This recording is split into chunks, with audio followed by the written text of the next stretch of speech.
Welcome on in to Philly Take with RB, another edition of the show. We were just live for the last 3 hours watching the Sixers game as they go down in Boston in yet another weird game. They fall 117-99 to the Celtics. They now fall to 33-25. They're only 8 games above 500. They have lost 12 out of the last 16. And this team looks absolutely broken. You're probably sitting there wondering, RB, why are you doing a post-game video? We haven't done that in a while. Yeah, you're right. We haven't. And, I would like to do more of these and implement some type of post-game show going forward. But as of late, to be quite honest with you, there has not been a lot to talk about. I mean, more so just on the negative side. But, we just talked about the entire game for the last 2 hours, 3 hours. And there's not much to add on usually. But tonight, the reason I'm making this video is because I just feel like there's not anywhere to go. Like, I feel like this team is falling apart. The wheels are falling off.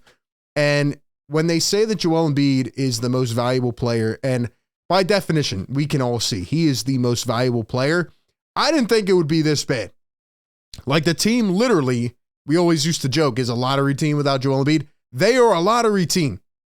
And they go down to the Celtics. Now, again, I did not expect them to win this game. I'm not just making this video about this game.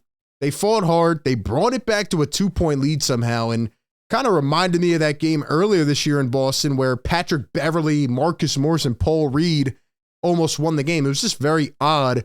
And the Celtics weren't setting the world on fire. They come out in the third quarter and, they go off immediately and then they just let it slip away. The Sixers went on like a 14-5 run.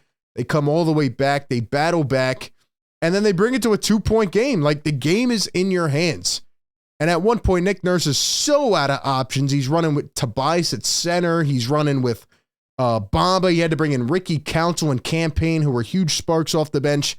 But overall, this team is falling apart, and they need to make changes immediately. And at the trade deadline, I said that, they needed to address more of their needs that they had. And I didn't feel comfortable with them staying afloat. I didn't feel comfortable with that based on what they did. People were frustrated, but now they need to make changes, like more changes based on what they have. Just looking at this game tonight, you have to start off with Tobias Harris. I put out the video yesterday, but I'm serious. Like, he needs to be benched now. You don't have anything to lose. You're not trading him now. You're not going to do some type of sign and trade in the offseason. You're not going to waive him or buy him out or anything. I think the best circumstance here is to get Tobias Harris somehow in a different groove, get him in a different mindset, let him come off the bench for 15 minutes a game and see how he goes, because he is not only, like I said in the video, a neutral effect, he is a negative effect. And tonight he goes 13 points in 29 minutes with 2 rebounds and no assists. Does nothing defensively. He doesn't rebound. Okay, how do you only have 2 rebounds in 29 minutes? Paul Reed, the center, 0 points and 3 rebounds. Literally, Mo Bamba, who has been awful lately, had to come off the bench and drop 10 and 6.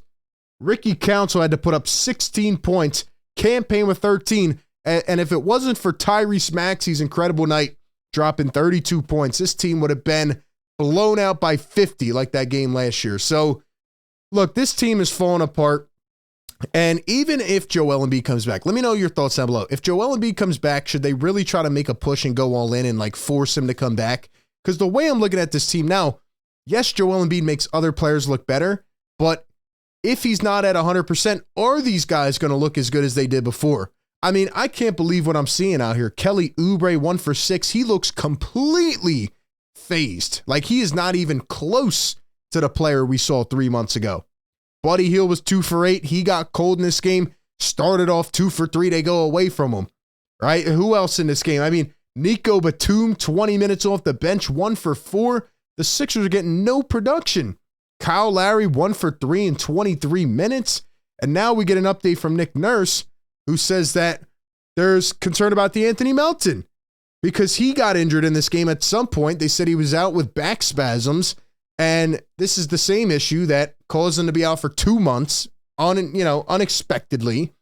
And now Gina Mizell here says that Nick Nurse says there is concern about his back. So now he's up and down probably for the rest of the year. Nothing is going right for this Sixers team. You had a really good squad. You were connecting. Everything was great. Kelly Oubre gets hit by a car. Joel Embiid gets injured. Tyrese Maxey gets sick. Tobias Harris gets sick. Like, everything bad that could have happened to this team happened at the worst possible time right before the deadline.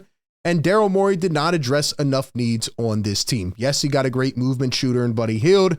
Yes, he did a couple things in terms of getting picks, shedding salary to get below the tax. But at the end of the day, this team has a big man issue. They have a defense issue. And overall, they have a Tobias Harris issue. Now, here is the play that epitomizes the frustrations of Sixer fans. It just doesn't stop. And I was on the live stream, like I said, we were calling the game, talking about it. And I said in real time, like, this is embarrassing. This is embarrassing. Look at this play. Tatum goes up, misses it. Okay, Porzingis has the length. He's going to get the rebound. Look at Tobias Harris right now. He's literally shying away from the basketball. And he's watching. He misses it again, Porzingis does. Tobias trying to get it. Okay, Maxey pulls it in. Lost it. Tobias Harris still trying to get it.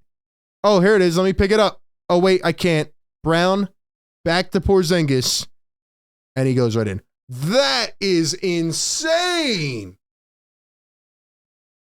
That is insane. I can't take it anymore. I can't take it. Tobias Harris, I don't hate you as a person. Like I said yesterday, nothing personal. But it is time to pull the plug. He is unplayable. He is unplayable. In addition to the stat line, right? That right there. He is unplayable. You can't play him anymore. You have to put him in a different mode or mindset, whatever it is. I mean, that is crazy. That is crazy. I've never seen a guy, let alone a $40 million guy, do that. That's unbelievable.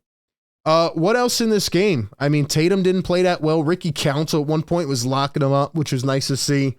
Porzingis was 5 for 12. Jaylen Brown went 11 for 14.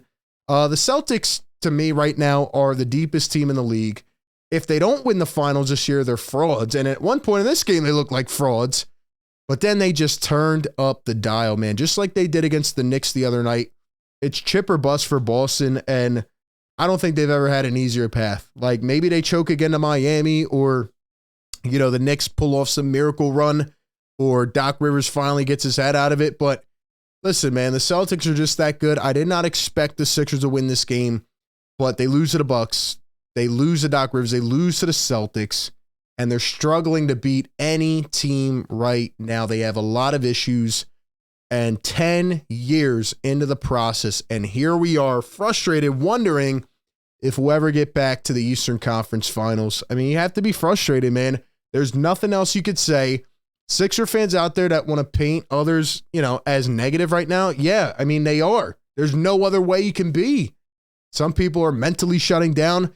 Sure, you hope and pray Joel Embiid can come back. But I think my overall point of this video is, whether he does or not, something has to change. I would give Campaign more minutes. The way he's been a spark plug off the bench, I would give Ricky Council. You see how he was attacking the basket? He comes right in and one. Easy. I would try to get creative, and I know Nick Nurse is limited. He is strapped right now with all these options, but there's nothing else you can do.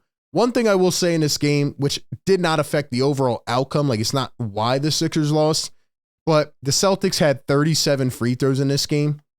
The Sixers had 12. Like, at some point, yes, the Sixers were fouling, but you know who they wanted to win, right? Like, come on now. They were literally just feeding the Celtics free throws at one point. But yeah, it's bad. The Sixers have lost 12 out of 16 games. They shot 42 threes tonight. Meanwhile, the Celtics went 5 for 22 from deep, and they turned it up at the end of the game, and the Sixers just went out sad yet again. It's unfortunate Maxey didn't have any help. It's unfortunate that we feel that there's so much weight on Joel Embiid's shoulders that if he doesn't come back, the season is doomed. But right now, if you look at the standings, the Sixers are closing in on getting near a play-in spot. Yes, they're only a game or whatever now ahead of who? Miami, Orlando, Indiana. In a week or two, if they don't pick it up and make some changes, they could realistically be in the play-in. And that is absurd for a team that felt like it was locked into the 3 seed with Joel Embiid. You lose your anchor. Yes, you get worse. Yes, you go down a hill, but it should not be this bad. Like, they are bad right now, and change needs to be made. Whatever that is, whatever it can be right now, I know they were playing a tough team tonight, but overall, the body language, the way they're going through certain situations, the way the offense looks, how it gets so ISO heavy, the way that Tobias Harris is dribbling out the shot clock and passing it off with 1.4 seconds left, the fact they don't even switch on pick and rolls, two guys run into each other, they get caught on the same ball handler, it looks really bad. You're leaving shooters wide open, and they are taking advantage of it. And the Sixers need to win games. They need to win games if they want to have any chance to stay afloat, in the hopes that Joel Embiid can come back and play after a torn meniscus. That's all I got. Voice your frustrations down below. Give me your thoughts. Thank you so much for always tuning in. Like, comment, subscribe. I will catch you on the next one. Peace.